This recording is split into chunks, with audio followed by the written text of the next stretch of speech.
সাংবাদিক বন্ধুগণ, পতিত ফ্যাসিস্ট ও স্বৈরাচার আওয়ামী সরকার নির্বাচন কমিশন এবং প্রশাসনকে ব্যবহার করে 2014, 2018 এবং 2024 সালের 7ই জানুয়ারি 3টি ভুয়া জাতীয় নির্বাচন করেছে।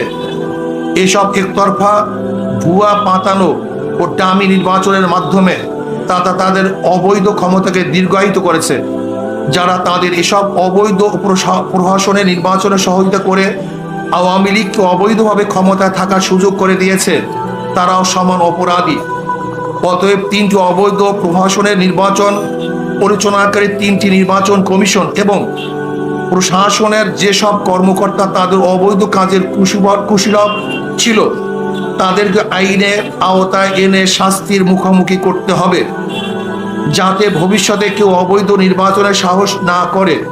পাশাপাশি আমরা বর্তমান নির্বাচন কমিশনের বিদায় পূর্বক বিচারের কাঠগড়ায় দেখতে চাই। প্রিয় সাংবাদিক বন্ধুগণ, দেশের ইতিহাসের সবচেয়ে বর্বর ও নৃশংস আওয়ামী দুঃশাসন উৎখাতের সংগ্রামের সূচনা করেছে আমাদের গর্ব শিক্ষার্থী সমাজ। তাদের অসীম সাহস, ত্যাগ ও বুদ্ধিদীপ্ত নেতৃত্ব আমাদের গর্বিত করেছে। ইসলামী আন্দোলন বাংলাদেশ শুরু থেকে এই আন্দোলনের সাথে সম্পৃক্ত থেকেছে।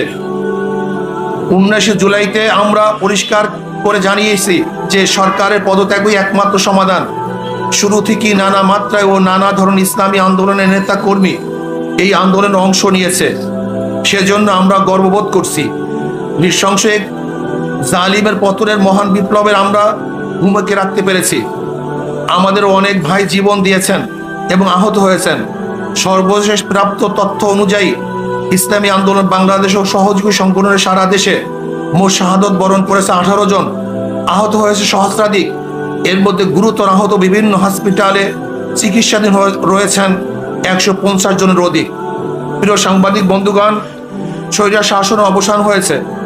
এখন সময় দেশ গড়ার, এখন সময় সাম্য, মানবিক মর্যাদা ও সামাজিক ন্যায় বিচার ভিত্তিক বাংলাদেশ নির্মাণের। তবে এই সুযোগ সন্ধিক্ষণে আমাদেরকে দেশের শত্রু এবং জনগণের শত্রুদের চিহ্নিত করে জাতির সামনে তাদের মুখ উন্মোচন করতে হবে। গণদুশমন, গণহত্যাকারী, লুটেরা, দুর্নীতিবাজ আর ভোট চোরেরা যাতে আগামীতে পুনর্বাসিত হতে না পারে তা নিশ্চিত করতে হবে। সে লক্ষ্যে গ্রহণযোগ্য তদন্ত কমিশন ও স্বতন্ত্র ট্রাইব্যুনাল গঠন করে জুলাই গণহত্যাকাণ্ডের বিচার করতে হবে। একই সাথে গত 16 বছরে সংগঠিত সকল রাজনৈতিক ও প্রশাসনিক হত্যাযজ্ঞ, গণহত্যা, গুম ও মানবাধিকার লঙ্ঘনের বিচার করতে হবে। এক্ষেত্রে যে সকল ব্যক্তি বা সংগঠন দোষী সাব্যস্ত হবে তাদেরকে রাজনীতি ও নির্বাচন থেকে স্থায়ীভাবে নিষিদ্ধ করতে হবে। 2.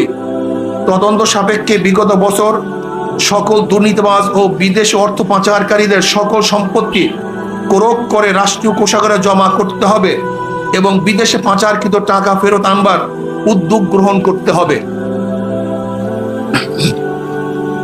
নাম্বার 3, আইন শৃঙ্খলা বাহিনী, প্রশাসন, বিচার বিভাগ সহ প্রজাতন্ত্রের যে সকল কর্মচারী আইন, সংবিধান, শপথ লঙ্ঘন করে অপেশাদার আচরণ করেছে তাদেরকে বিচারের মুখোমুখি করতে হবে। দেশের সংখ্যাগরিষ্ঠ ধর্মীয় জনগোষ্ঠীর চিন্তা চেতনা ও অনুভূতির বিরুদ্ধে কোনো সিদ্ধান্ত নেওয়া যাবে না।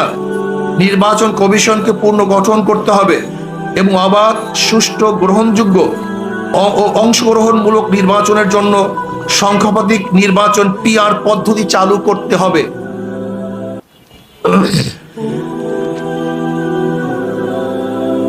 6. আওয়ামী দুঃশাসনে বিগত 16 বছরে সবচেয়ে ক্ষতিগ্রস্ত হয়েছে এদেশের সাধারণ শিক্ষা খাতের মান ও নৈতিকতা। এই ক্ষতি দ্রুত সময়ের মধ্যে কাটিয়ে ওঠার লক্ষ্যে দেশপ্রেমিক শিক্ষাবিদ ও উলামায়ে কেরামের সমন্বয়ে একটি জাতীয় শিক্ষা কমিশন গঠন করে প্রয়োজনীয় পদক্ষেপ গ্রহণ করতে হবে। 7. গ্রাম পুলিশকে জাতীয়করণ করে তাদের সম্মানজনক বেতন ও ভাতার ব্যবস্থা করতে হবে। প্রিয় সাংবাদিক বন্ধুগণ, ছাত্র জনতার এই আন্দোলন হত্যা, লুটতরাজ ও অবৈধ ক্ষমতা প্রয়োগের বিরুদ্ধে ছিল। শিল্প ও কল কারখানা ধ্বংসের বিরুদ্ধে ছিল না সংখ্যালঘুদের বিরুদ্ধে কোনো পদক্ষেপ। সেজন্য আমরা বিশ্বাস করি যারা লুটতরাজ দখলদারি, অরাজকতা বা সংখ্যালঘুদের উপর কোনো রকম হুমকি সৃষ্টিকারী কার্যকলাপে লিপ্ত তারা এই আন্দোলনে সম্পৃক্ত কেউ না, বরং তারা সুযোগ সন্ধানী। সুতরাং আমরা বর্তমান অন্তর্বর্তীকালীন সরকারকে এই সকল অরাজকতা সৃষ্টিকারীদের প্রতি কঠোর পদক্ষেপ নেওয়ার আহ্বান করছি।